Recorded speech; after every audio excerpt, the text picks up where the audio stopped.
Alléluia. Gloire soit rendue à notre Seigneur et Sauveur Jésus-Christ de Nazareth, vraiment, pour ce moment d'exhortation que le Seigneur m'accorde encore la grâce excellente de venir partager à son peuple, alléluia, afin que les âmes soient davantage sauvées, les voiles continuent à être ôtés ou déchirés dans l'esprit, l'intelligence de plusieurs bien-aimés, vraiment, pour la gloire de notre Seigneur et Sauveur Jésus-Christ de Nazareth. Donc, vraiment, bien-aimés, shalom encore à tous les bien-aimés et demandons à tous bénis dans le nom puissant de Jésus-Christ. Donc, je vais déjà implorer la miséricorde du Seigneur, vraiment, de nous remplir encore davantage de son amour, sa bonté, sa compassion, sa miséricorde, la foi, sa fidélité vraiment, et l'humilité surnaturelle. Sans toutefois oublier que le Seigneur nous accorde davantage une grâce de nous remplir l'obéissance, la sémence d'obéissance, l'obéissance totale à sa parole, la vie de sanctification, alléluia, complète, de vivre une vie de sanctification vraiment, complètement la sanctification du cœur, de l'âme et de l'esprit, de se perfectionner vraiment dans la sanctification et le dépouillement, parce que c'est tellement vaste. Nous savons, les gens pensent parfois que lorsque on connaît les éléments de base de dépouillement et de sanctification, on s'arrête là. Non, on ne s'arrête pas là. Au fur et à mesure que nous allons avancer avec Dieu, le Seigneur continue encore à nous révéler des choses qu'on doit se dépouiller davantage, qu'on doit se sanctifier davantage. Donc, vraiment, par la grâce de notre Seigneur Sauveur Jésus-Christ de Nazareth, je vais recommander à ce moment d'exhortation, Père Tout-Puissant, je bénis ton son, je te glorifie, je te magnifie en ce moment, Seigneur, de tout mon cœur, de toute mon âme, de tout mon esprit, de toutes mes pensées, de toutes mes forces, de m'avoir encore accordé cette grâce de venir exhorter à ton peuple, Père. Seigneur, je te confie ce moment d'exhortation entre tes mains, afin de venir prendre total contrôle, parce que je reconnais que sans toi, je ne peux rien faire. Sans toi, Seigneur, je ne peux avoir, Seigneur, aucune inspiration, Seigneur, dans ta parole, Père. Seigneur, je t'en supplie, c'est de tout mon cœur, de venir, Seigneur, exhorter à ton peuple, Seigneur, de venir me conduire à toute la vérité en ce moment, Seigneur. Père, je t'implore de tout mon cœur, Seigneur, Seigneur, tous ceux, je te recommande, tous ceux d'entre qui vont écouter cette exhortation ou lire, je t'implore, Seigneur Père, de toucher le cœur, de les transformer, Seigneur Papa, Seigneur Père, de les convaincre, Seigneur Papa, je t'en supplie de tout mon cœur, de les convaincre, Seigneur Père, Seigneur Père, de faire germer la sémence en nous, Seigneur Père, et de faire croire que cette sémence, Père, d'arroser cette sémence, Père, Seigneur, ainsi de faire devenir mature cette sémence en nous, Seigneur, et que ça produit des fruits, Père, en son temps, Seigneur Papa, Seigneur, au nom puissant de notre Seigneur et Sauveur Jésus de Nazareth, ainsi que j'ai recommandé ce moment d'exhortation en les mains du Seigneur. Amen. Que toute la gloire revienne encore à notre Seigneur et Sauveur Jésus-Christ de Nazareth. Bien-aimé, donc le Seigneur m'accorde la grâce de venir à exhorter sur le thème de notre exhortation qui est intitulée sur tu croyais faire du mal à ton prochain quand tu le maudissais, sans savoir que tu as bloqué toi-même aussi, bien-aimé. Tu croyais faire du mal à ton prochain quand tu le maudissais, sans savoir que tu as bloqué toi-même, bien-aimé. Sans savoir que tu as bloqué toi-même, bien-aimé. Ça, c'est un thème qui est à peu près comme le pardon. Ça veut dire que c'est authentique. C'est authentique, bien aimé. Quand nous enchaînons une personne dans notre cœur par la haine, par le manque de pardon, ça veut dire qu'on l'enchaîne dans notre cœur en nous haïssant et puis en refusant de pardonner la personne. On garde dedans à la personne. On a tellement... En fait, on a cette rancune dans le cœur. La rancune, la haine. On garde dans la personne, bien-aimée. Mais on peut, bien-aimé, vraiment... En fait, on peut, bien-aimé, tu te recouvres dans un fiel. un fiel bien-aimé amer, qui est l'amertume, bien-aimé. L'amertume, tu ne veux même pas entendre parler de la personne. Tu ne veux même pas, dès que tu ne veux pas entendre parler de la personne. Alléluia. Ou bien tu ne veux même pas voir, même seulement le silhouette de la personne passer. Je ne dis même pas la personne même. Vois seulement bien-aimé, son silhouette seulement, son silhouette bien-aimé. Hein? Et puis, c'est ça. C'est la même manière, quand la personne, tu fais la même chose, c'est aussi comme ça que la personne, tu bloques toi-même. Donc, c'est pour revenir à dire que lorsque nous avons maudit nos copochons, nous avons maudit nos copochons bien-aimés, nous avons proclamé une mauvaise parole contre nos copochons bien-aimés, ça retourne, non seulement, ça retourne bien-aimé, ça retourne contre toi-même. Et si tous tes enfants qui ne sont pas encore dans la scène aucune, ça retourne aussi dans la vie de tes enfants, non seulement dans ta vie et dans la vie de tes enfants. Parce que la parole du Seigneur nous dit que c'est lorsque nous sommes en Jésus-Christ que les péchés des parents ne peuvent plus toucher ceux qui sont dans la scène aucune. Voilà. Non, ça ne peut plus. Ce n'est que tous les enfants qui ne sont pas encore dans la scène aucune, c'est là où les péchés de leurs parents, bien aimés, les conséquences des péchés de leurs parents, bien aimés, ça les influence directement. Ça les influence directement, bien aimés. Donc, nous devons savoir si une personne qui a maudit les enfants d'autrui, non seulement elle a maudit lui, mais aussi maudit ses enfants. Ah oui. Même si il a aussi maudit ses enfants. Même si la personne t'a volé, la personne t'a braqué, la personne t'a agressé, la personne t'a fait du mal et que c'est toi qui es victime. On n'a pas cette capacité, ce pouvoir. Donc Dieu ne nous a pas donné, le Seigneur ne nous a pas donné cette autorité. Cette autorité de maudire. Loin de là. Dieu n'a pas donné cette autorité. Du moment où nous sommes à l'aide de la grâce. Nous allons voir que dans l'Ancien Testament, quand les gens qui agissaient contre la parole, qui agissaient mal, qui faisaient du mal aux gens, lui, il y avait certaines personnes qui les maudissaient. Dans l'Ancien Testament, nous allons voir qu'ils se mettent toujours maudits. Ils se mettent toujours maudits. Surtout quand quelqu'un a agi contre la parole, quand quelqu'un a fait un truc qui est mal. Tu vas seulement entendre, ben oui. Mais à l'aide de la grâce, on ne peut plus maudire. Parce que Jésus-Christ a été très clair. Il a dit que bénissez ceux qui vous maudissent. Aimez vos ennemis. Jésus-Christ a été très clair. Ça veut dire que quiconque que la personne, non, nous sommes à l'aide de la grâce. À l'aide de la grâce. Que les gens soient qu'ils soient là dans le Seigneur Jésus-Christ, qu'ils ne soient pas, qu'ils soient là en Christ, qu'ils ne soient pas en Christ. Quiconque bien-aimé maudit son prochain, il maudit lui-même et ses enfants bien-aimés. Il maudit. Quiconque maudit des affaires, même si la personne bien-aimée a tort, même si la personne bien-aimée est à tort, que tu es victime, c'est toi qui as raison. Tu n'as pas ce pouvoir de maudire. Pourquoi? Parce que celui qui écrasait la parole, celui qui agit, parce que celui qui écrasait la parole, celui qui agit mal contre toi, du coup, on n'a pas besoin de maudire. Plutôt, il y a même un blocage qu'il y a dans sa vie bien-aimée. Ouais, ça pourquoi? Parce que dans le monde spirituel, c'est authentique. Le monde spirituel est authentique. Toi, tu n'as pas besoin de maudire. Parce qu'une personne qui vient te voler, du coup, sur ta terre spirituelle, il y a déjà une malédiction dans sa vie. Il y a déjà une marque de malédiction, de blocage dans sa vie. Et même dans la vie de ses enfants, si ses enfants ne sont pas encore dans la sainte doctrine, tu n'as pas encore cru en Jésus-Christ, il y a une malédiction dans sa vie. Ouais. Pourquoi alors? Pourquoi maudire encore?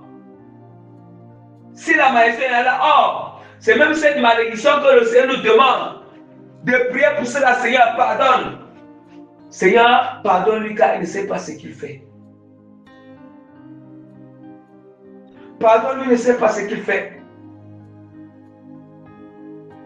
Seigneur, je le pardonne. Je le pardonne, Seigneur. Accorde la grâce, Père. Je le pardonne. Révèle-toi à lui, Seigneur. Accorde la grâce de t'accepter comme Seigneur Sauveur. Dans quelle ancienne au crime, tu es aussi mort pour cette âme qui est venue me voler. Je ne peux pas souhaiter qu'il aille en enfer.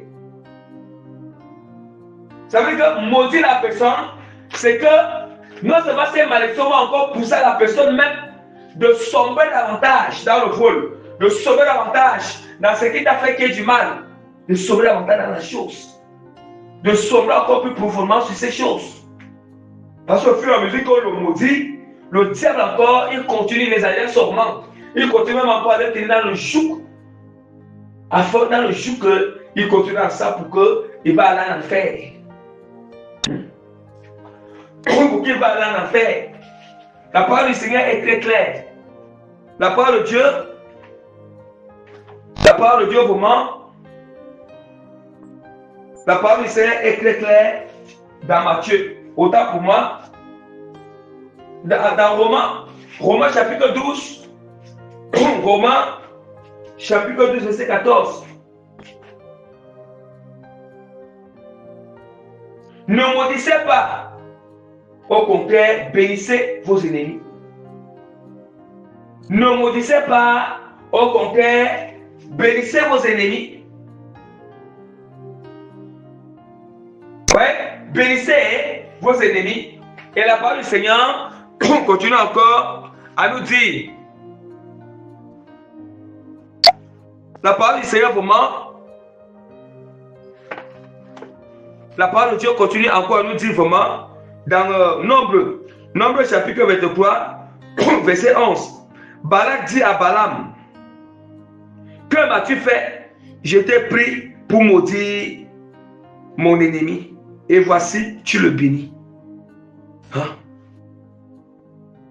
Vous voyez?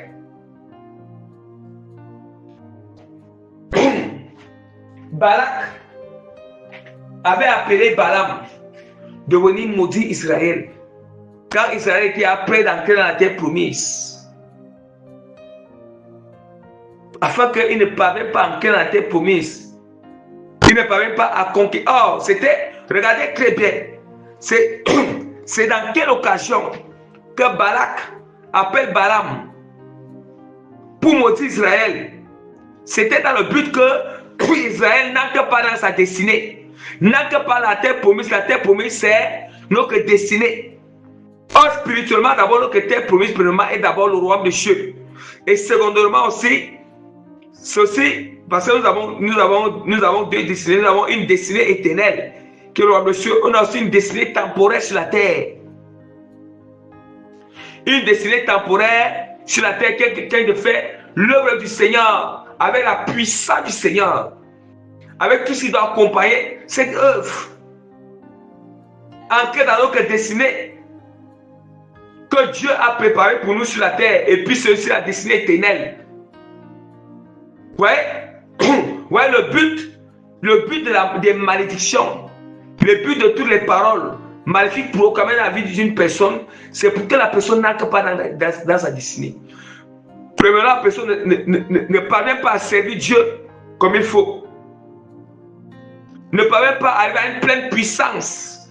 La pleine puissance à laquelle le Seigneur lui a appelé à exercer sa mission sur la terre, à exercer son œuvre sur la terre, à jouir ses bénédictions spirituelles et matérielles sur la terre, à jouir sa destinée, à atteindre l'apogée de sa destinée bien-aimée. Vous voyez? Vous comprenez? Vous comprenez à quel point les gens qui ont maudit les gens, regardez à quel point comment vous avez été à l'origine. Comment est-ce que vous bloquez les destinées des gens?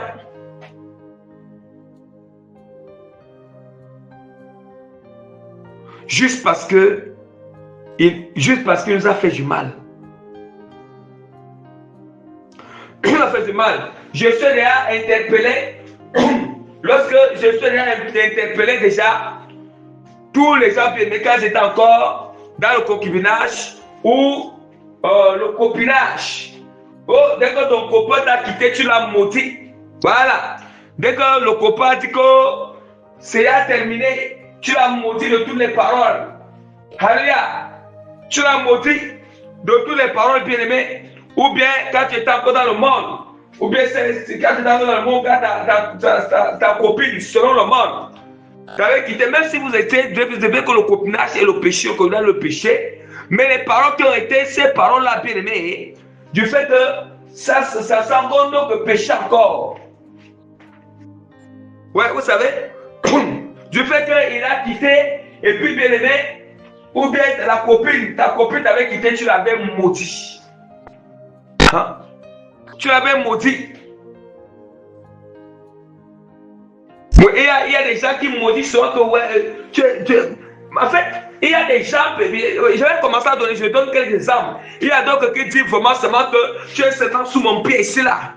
Repentance. Tu es sous mon pied, fais même le pied au sol. Tu es sous mon pied ici. Mon pied ici, repentance. Il y a même certaines femmes qui disent vraiment que tu es dans mon slip. Repentance, ça ce sont les paroles de malédiction. D'autres qui disent que tu es seulement dans mon slip. Mais bien aimé, parce que je ne sais pas, bien aimé, la repentance est nécessaire. C'est nécessaire que toutes ces personnes se répandent. Se répandent. Se répandent. Ou bien tu avais eu à dire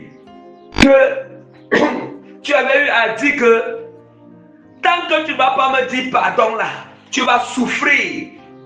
Repentance. La repentance est nécessaire. Bien-aimé.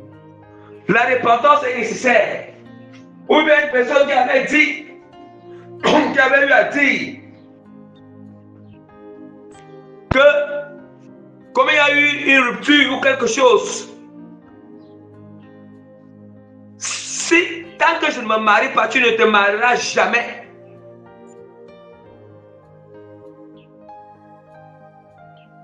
Bien-aimé, la repentance est nécessaire. Vous savez, il y a certaines choses dans le monde spirituel, quand on nous fait quelque chose, on n'a pas besoin de parler, les choses sont authentiques dans le monde spirituel. Sont authentiques, bien aimés. C'est pas nous. Bien aimé, les paroles telles que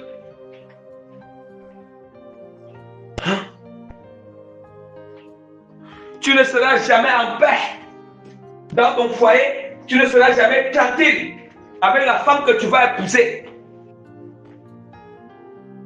Oui, à cause qu'il y a eu l'éruption de copinage, les ruptures, tant pour moi, les ruptures de copinage, les ruptures de concubinage.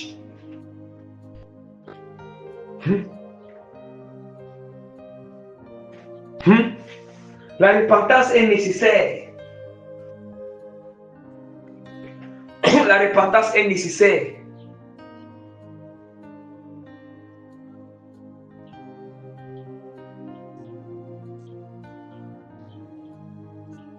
La repentance. Il est temps de se repentir. Il est temps de se repentir sincèrement de toutes les mauvaises paroles, bien aimés, que les paroles de malédiction et d'autres mauvaises paroles que nous avons avancées à nos prochains bien-aimés. Que nous avons avancé à nos prochains. Il est temps, bien-aimés. Il est vraiment temps. Il est temps de se repentir. Il est vraiment temps de se repentir.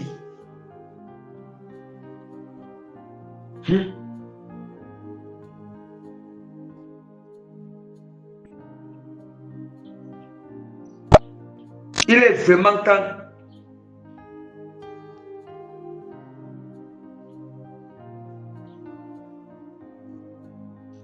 de se repentir. C'est très important.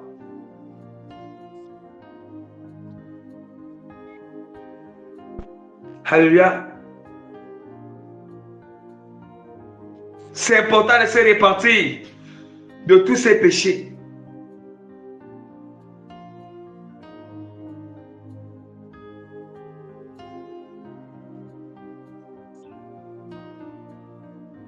La parole de Dieu est très claire. Bénissez ceux qui vous maudissent. Aimez vos ennemis. Faites du bien à ceux qui vous haïssent. Et priez pour ceux qui vous persécutent et qui vous maltraitent. Bien-aimé. Du fait que tu es victime, on t'a fait du mal. On t'a fait du mal, bien-aimé.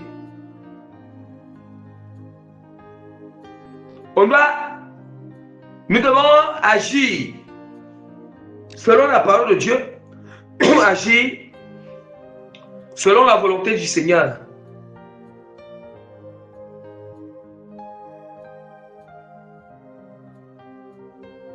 Il y en a tellement qui ont bloqué, qui ont tellement proclamé des paroles, des mauvaises paroles, des paroles négatives, des blocages dans la vie des gens.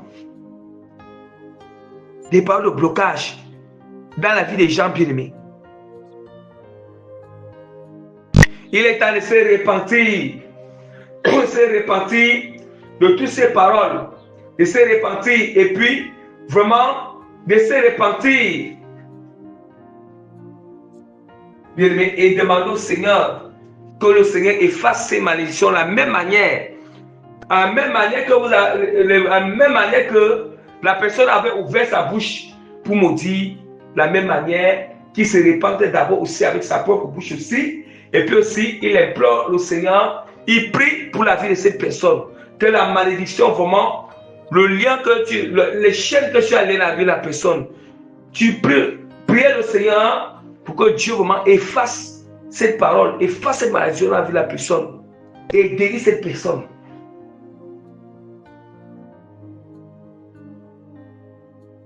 Et guérir cette personne.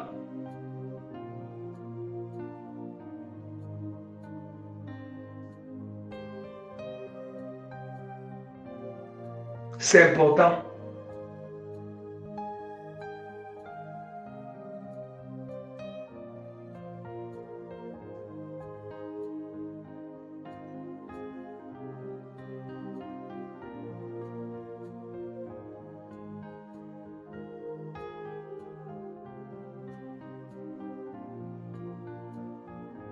Vraiment. Nous connaissons, il y en a tellement plusieurs paroles pour maudire.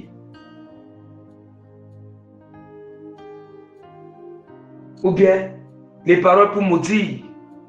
Oh, tu ne vas pas réussir. Tu n'auras pas quelque chose.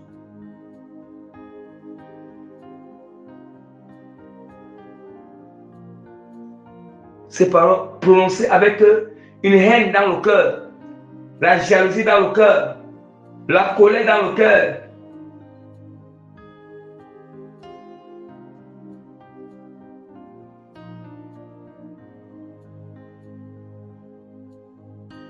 La rancune dans le cœur. Parce que c'est ça. Mais nous avons quel monopole de maudire?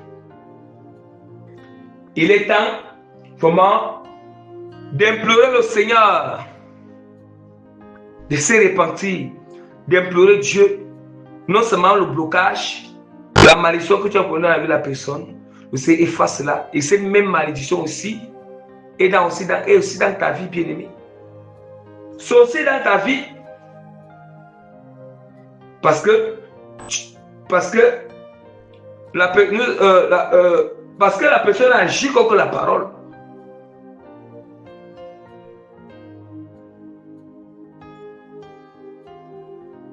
Quand nous avons raison, restons. Quand quelqu'un a raison, reste dans la raison. Que la raison n'amène pas la personne à perdre encore la raison. La raison ne nous amène pas encore à perdre la raison, bien aimé. Oui. Vous avez vu que là, quelqu'un est victime. Quelqu'un est victime et puis à la fois aussi, il ne devient plus aussi victime. Apprenons à rester victime face à celui qui nous a fait du mal et face au Seigneur. Mais si nous-mêmes alors, on déplace une parole, on ne sera plus victime devant la face du Seigneur. On ne sera plus innocent devant la face du Seigneur. Mais on sera aussi coupable. Coupable de transgression à la parole de Dieu.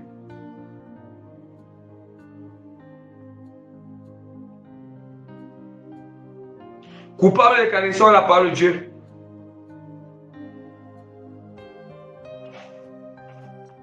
Donc, on sera vraiment coupable de transgression devant la face du Seigneur.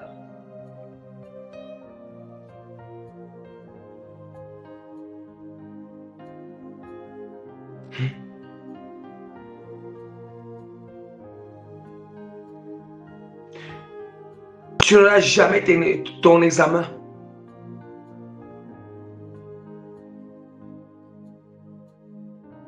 Tu ne vas jamais faire telle chose.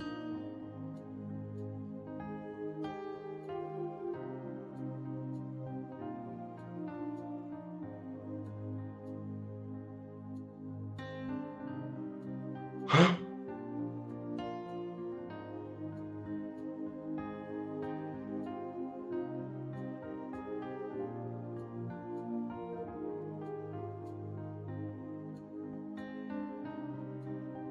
Mais est-ce que c'est nous Dieu?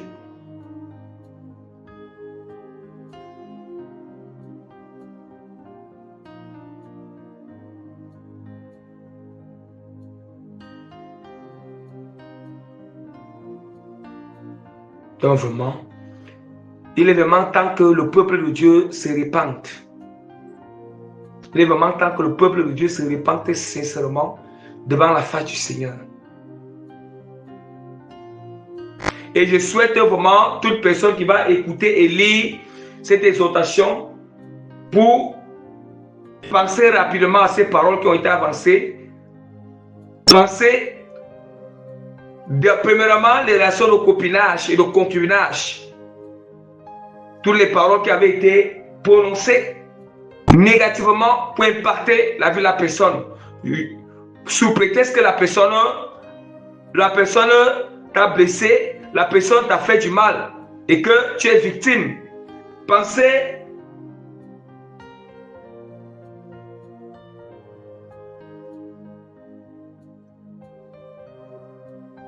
alléluia, pensez l'avantage.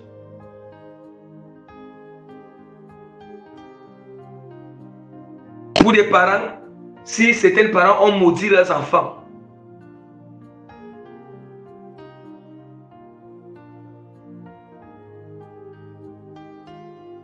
Toute relation entre les humains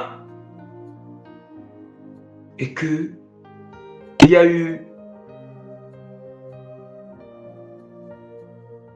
prononciation des paroles de malédiction, de blocage.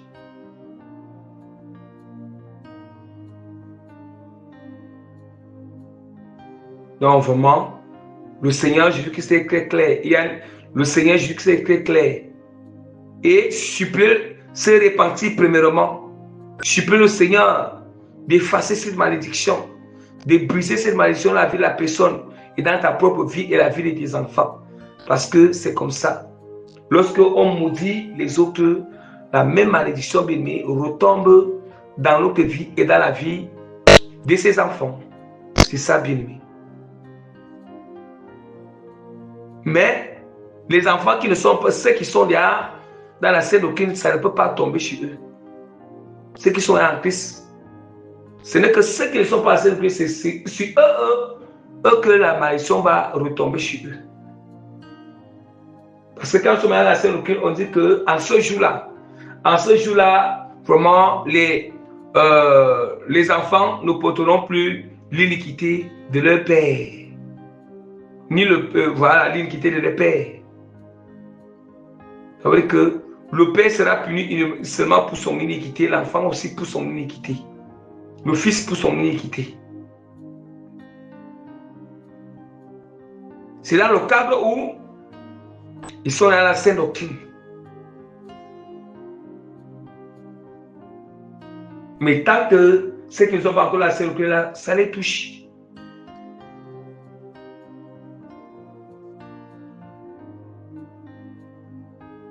Parce que quand on entre dans la sainte doctrine pour voir avec le Seigneur, on se répand, Dieu se rassure Déjà, mais quand nous encore dans la saison que nous avons encore, il y a encore des malédictions de la famille qui sont encore dans la vie, ces alliances. Maintenant, le Seigneur les brise. Quand il les brise, maintenant, on a fait alliance avec le Seigneur, obéir au Seigneur. Donc, tous les autres maladies qui peuvent revenir après là, après qu'on s'est repenti, Dieu a annulé les malédictions dans notre vie là, familiale.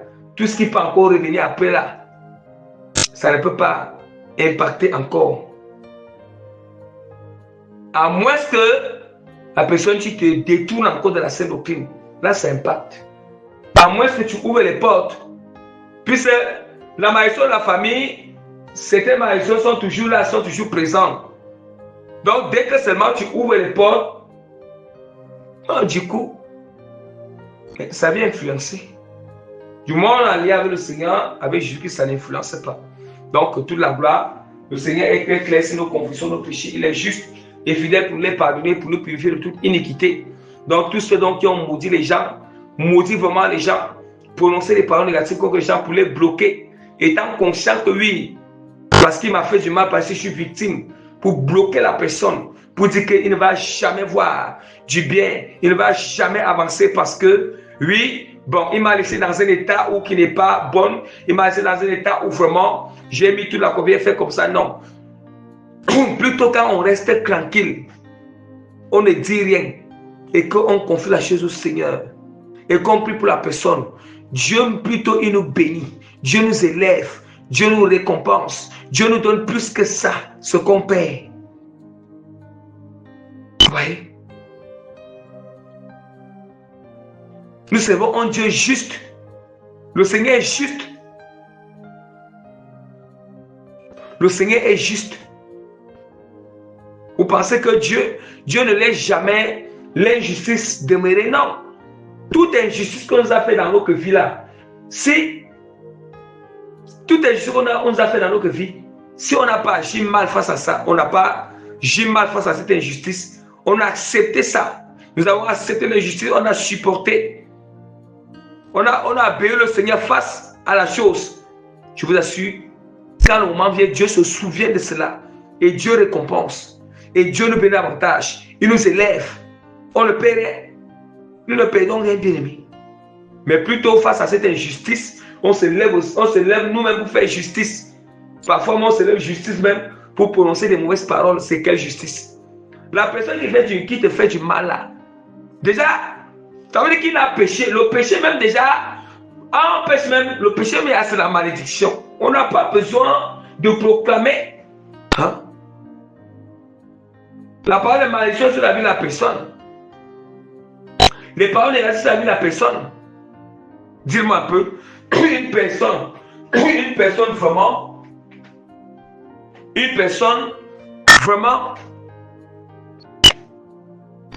qui finit de te faire du mal et tout. Non, bien mais tu n'as même pas besoin de la personne. La parole de Dieu est très claire. La parole du Seigneur est très claire.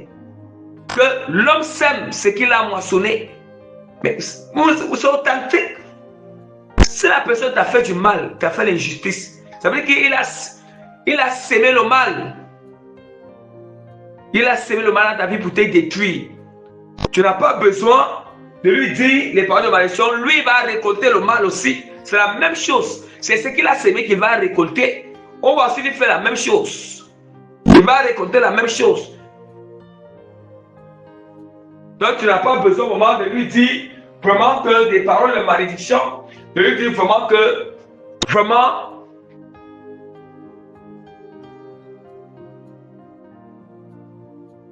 oh, je te maudis, oh, je fais comme ça, oh, je fais comme ça, oh, je fais comme ça, tu ne te marieras jamais.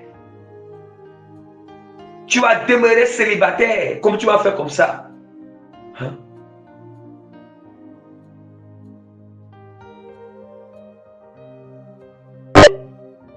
Comme tu m'as fait comme ça. Ou bien tu mérites de mourir.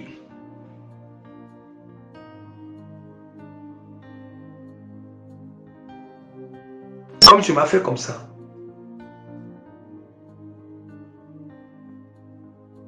Donc, bien aimé, c'est vraiment important de se repentir.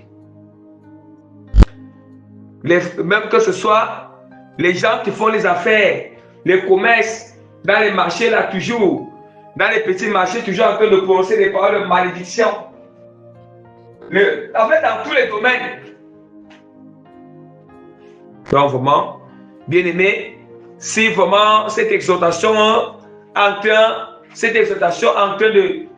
de juger le cœur d'une personne, en train de juger si la conscience de la personne en train de lui juger par la lumière. On dit que c'est la lumière qui juge, c'est pas un homme. La parole de Dieu, c'est la lumière. La parole de Dieu, c'est l'épée. L'épée, elle vient puis juger notre cœur, notre sentiment. Tout ce qu'il y a en nous, tout ce qu'on a fait dans le passé. La lumière là pour exposer. Mais si quelqu'un est en train de se sentir culpabilisé et puis il a peur, il ne sait pas ce qu'il a à faire, la seule chose à faire, c'est se repentir sincèrement devant le Seigneur. Se repentir sincèrement devant Dieu. Tomber devant la face du Seigneur. Implorer la miséricorde du Seigneur étant sincère. Étant sincère du fait que tu ne vas plus refaire ce genre de choses. Et aussi implorer Dieu d'effacer ces paroles de malédiction dans la vie de la personne là. Et dans ta vie, dans la vie de tes enfants. Et puis tu commences à obéir à la sainte doctrine du Seigneur. Il n'y a pas une malédiction que le Seigneur ne peut pas détruire. Il n'y a pas une malédiction que le Jésus-Christ ne peut pas annuler. Toute malédiction, Jésus-Christ annule. Si seulement nous sommes sincères, si nous respectons les principes, il y a toujours une solution de rémédiation à toutes choses avec le Seigneur. Quand Dieu donne une prédication, un message, c'est parce que derrière ce message, Dieu doit donner un message de repentance, un message pour ramener les âmes pour demander aux âmes de sortir des ténèbres. C'est parce que derrière cela, ceux qui se reconnaissent derrière cela, Dieu a déjà préparé une miséricorde, préparé aussi la miséricorde, la grâce et le pardon à ses péchés. Dieu a aussi préparé l'annulation de ces malédictions, de ces choses. Donc que toute la gloire revienne encore à notre Seigneur Sauveur Jésus-Christ de Nazareth. Par la grâce du Seigneur, je mets le sceau du Saint-Esprit sur cette exhortation. Je mets les cachets et les témoignages du Saint-Esprit sur cette exhortation et je mets davantage la signature authentique de l'autorité, de transformation, de changement et d'impactation positive de cette exhortation dans les cœurs, âmes, esprits qui vont écouter au nom puissant de Jésus-Christ de Nazareth. Amen.